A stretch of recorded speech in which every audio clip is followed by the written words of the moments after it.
मुहर्रम को देखते हुए हजारीबाग मुफस्सिल थाना में हुई शांति समिति की बैठक। शांति समिति में मुफस्सिल थाना अंतर्गत आने वाले सभी इलाकों के मुखिया और हिंदू मुस्लिम जनप्रतिनिधि समेत 15 अखाड़े के खलीफा शामिल हुए, जिन्हें प्रशासन की ओर से कई तरह के निर्देश दिए गए। उम्मीद जताई गई कि सौहार्दपूर्ण और शांतिपूर्ण माहौल में मुहर्रम मनाएंगे लोग। शांति समिति के सदस्यों ने प्रशासन के सामने बिना कोई विशेष मांग रखे प्रशासन को आश्वस्त किया कि जुलूस मार्ग में कोई भी परेशानी नहीं है, सिवाय बिजली के तारों और जर्जर सड़क के बाकी सब नियंत्रण में है और बहुत ही शांतिपूर्ण ढंग से मुहर्रम मनाया जाएगा। क्योंकि मुस्लिम धर्मावलंबियों ने बताया कि हमारा मुहर्रम नशा मुक्ति मनाया जाता है और डीजे आदि मुस्लिम समाज की ओर से ही बंद कर दिया गया है, सिर्फ ढोल ताशा और चोंगे रहेंगे। संवाददाता मिराज खान की रिपोर्ट।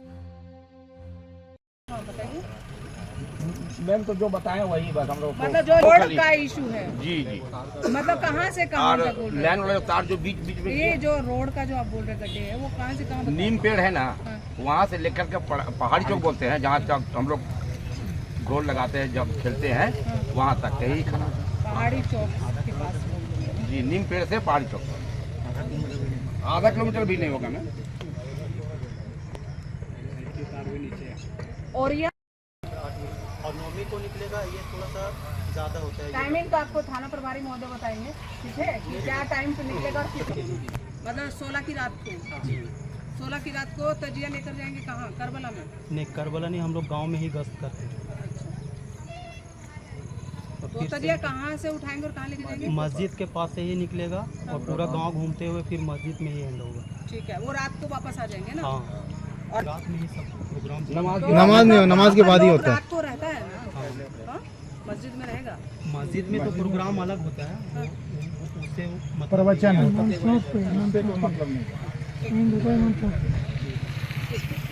को ना, ठीक है। और 17 का प्रोग्राम बताइए। 70 का प्रोग्राम कितने बजे? वो तो जल्दी ही 8 बजे के ईसा के पहले 8 बजे तक समाप्त हो जाएगा। मतलब सुबह 8 PM से 6 से मान के चले या 5 से 8 सुबह में नहीं होगा, नाइट में ही होगा। की भी रात को 4 बजे शांति समिति की बैठक का आयोजन कर रहे हैं और आप लोगों के समक्ष जो भी मुद्दे हैं, कहाँ कहाँ मनाया जाएगा, कैसे क्या प्रोग्राम रहेगा और जुलूस जो होता है, तजिया जो आप निकालते हो, तो वो फिर कहाँ कहाँ उसका मिलान कहाँ होता है और कितना लगभग भीड़ जुटेगा, किस किस रूट से जाएगा, कौन कौन लाइसेंसधारी हैं, वो सब चीज़ों के बारे में हम आप लोगों से डिटेल में बात करने वाले हैं। और इसके साथ ही कुछ कुछ दिशा निर्देश हम लोगों की तरफ से भी रहेगा। सबसे बड़ा चीज़ तो ये है कि कोई भी पर्व त्यौहार रहे, किसी भी समुदाय का रहे, उसके लिए सबसे पहला चीज़ यही होता है कि वो शांतिपूर्वक मने और उसमें उस पर्व को मनाने वाले जो लोग रहते हैं उनकी सबसे महत्वपूर्ण भूमिका रहती है। और उसके साथ ही महत्वपूर्ण भूमिका रहती है हमारे शांति समिति के जो सदस्य हैं उनकी, कि मान लीजिए कहीं दुर्भाग्य से अगर कुछ ऐसा बात हो जाता है तो तुरंत जो है उस विवाद को समाप्त करके और हम लोग वापस पुनः शांति स्थापित कर सकें। तो आज आप लोगों को बुलाने का तात्पर्य यही है कि हम लोगों के यहाँ कहाँ कहाँ जो है वो होने वाले हैं, जो जुलूस निकलेंगे, किस किस मार्ग से जाएंगे, कितना लोग जुटेगा। और बीच में देखिए जैसे तजिया वगैरह का जो रहता है वो झंडा काफ़ी ऊंचा ऊंचा भी रहता है, तो बीच रास्ते में आप लोगों को हो सकता है कहीं कहीं समस्या भी हो कि तार को छू जाएगा तो वो तार भी टूटेगा, उसके बाद वहाँ के रहने वाले निवासियों को भी दिक्कत होता है और आप लोगों को भी अगर उस समय इलेक्ट्रिसिटी फ्लो रहा तो दिक्कत होगा। तो वही है, जहाँ जहाँ आप लोगों को लगता है कि तार ढीला है तो वो भी हम लोगों को सूचना करा दीजिए, क्योंकि पिछली बार भी जैसे हम लोग रामनवमी वगैरह के टाइम पे आप लोगों के साथ बैठे थे तो शांति समिति के सदस्यों ने जो जो मांगे रखी थी या जो उनके सुझाव थे उस पर हम लोगों ने पूरा भरकस प्रयास किया था उपायुक्त महोदया के निर्देशानुसार कि उसका हम लोग निष्पादन कर पाएँ और किसी को परेशानी नहीं हो और अच्छे से त्यौहार मन सके। तो जो पुराने वाला जो त्यौहार था रामनवमी का और सब, तो उसमें आप लोगों का बहुत सहयोग प्राप्त हुआ, उसके लिए बहुत बहुत धन्यवाद। और अब हम उम्मीद करते हैं कि एक अच्छे माहौल में ये बैठक भी हम आयोजित करेंगे और ये पर्व भी अच्छे से मनाएंगे, शांतिपूर्ण माहौल। धन्यवाद। हमारे रोड जुलूस जब घूमेगा ना, कहाँ का बात? मरहेता में जी, एकदम इतने तक गड्ढा में कैसे जुलूस घूमेगा। तो पिछले साल मैम से मिट्टी भरवा दी थी मोड़ा, तो ऐसे तो हम लोग को भी अब इस साल भी करना होगा, गड्ढा बहुत है। देखिए पहले तो हम लोगों को ये बताइए कि कहाँ कहाँ जुलूस निकलेगा। कर दें से ही स्टार्ट होते हैं हम लोग। कल आज पति से ही स्टार्ट होता है। मतलब आज 12 तारीख 14 तारीख से 14 शुरू तारीख होगी। से। अच्छा ठीक है। तो मस्जिद के पास से स्टार्ट होगा जुलूस। हाँ कितने बजे? वो 7 बजे से 7 PM से। 7 ठीक है। बजे से स्टार्ट होगा। वो मंदिर के रास्ते हुए से गश्त करते हुए जाएगा खरगड्डी टाउन। ये मंदिर ही शुरू करेंगे ना? जी जी मस्जिद वहाँ से रास्ता वो मंदिर के पास से होते हुए आएगा। पंचायत 1 घंटे का प्रोग्राम होगा या वगैरह कुछ नहीं ना? केवल लोग जुटान होंगे। मैम का जैसे आ गया कि जिला में बैठक हम लोगों का 13 को है, तो फिर इसीलिए हम प्रीपोन करा दिए इसको, ताकि आप लोगों की जो समस्याएं हैं वो वहाँ पर हम रख पाएँ।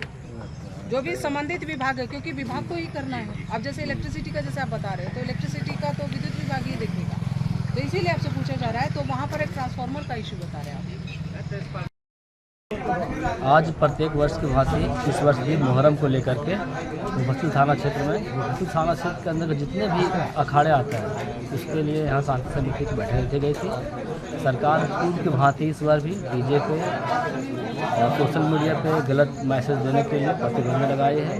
यह हमेशा की तरह भी प्रतिबंधित रहेगी। और जहाँ तक सवाल मुहर्रम का है, हजारीबाग में जिस प्रकार से भाईचारगी के साथ मुहर्रम मनाते आ रहे हैं, सभी लोग के साथ मुहर्रम मनाएंगे। और हमारे जहाँ तक हमारे पंचायत का सवाल है, हम लोग भी पूरा भाईचारे से हिंदू मुस्लिम लोग इस त्यौहार में शामिल होकर इस त्यौहार को सफल बनाने का काम करेंगे। परिचय दें अपना। मेरा पंचायत बहरी हुआ मुखिया पवन। त्योहार जैसा कि सभी जान रहे हैं कि मुहर्रम का पर्व मनाया जाना है, और अभी हम लोग शांति समिति का बैठक आयोजित किए हैं, जिसमें सभी शांति समिति के सदस्यों ने भाग लिया, पदाधिकारियों ने भाग लिया। और जिस जिस जगह मनाया जाना है, तो मुख्यतः हम लोगों के यहाँ 15 जगह सूचना प्राप्त है कि यह पर्व जो है वो जुलूस के माध्यम से मनाया जाएगा। तो उस रूट में कुछ कमियां बताई गई हैं लोगों के द्वारा कि इलेक्ट्रिसिटी से संबंधित कुछ है जो तार लूज हैं, तो उन्हीं को ठीक कराने के लिए मांग उठाया गया है। तो इसके संबंध में हम विद्युत विभाग से बात करके और इसको पूर्ण कराने का प्रयास। और क्या गाइडलाइन जारी हुई है? इसके साथ ही ये है कि डीजे के ऊपर तो आपका प्रतिबंध है। तो यहाँ शांति समिति के सदस्यों ने भी एक बहुत अच्छा बात बताया कि सर्वसम्मति से निर्णय लिया गया कि किसी प्रकार का कोई डीजे जुलूस के दौरान नहीं प्रयोग में लाया जाएगा। बहुत ही अच्छी बात है। बाकी हमारी ओर से यही निर्देश है कि सभी लोग इस पर्व को शांतिपूर्ण तरीके से मनाएं, और साथ में किसी भी प्रकार जो है सोशल मीडिया के माध्यम से गलत मैसेजेस, जो भड़काऊ मैसेज है, उनका प्रचार प्रसार नहीं हो, क्योंकि प्रशासन बहुत सख्त है इस तरह अशांति फैलाने वालों के लिए। तो सभी से शांति समिति के जो सदस्यगण हैं, उनके माध्यम से हम सभी से अपील करना चाहते हैं कि यह पर्व शांतिपूर्ण तरीके से मनाएं और सामाजिक सौहार्द से मनाएं। धन्यवाद।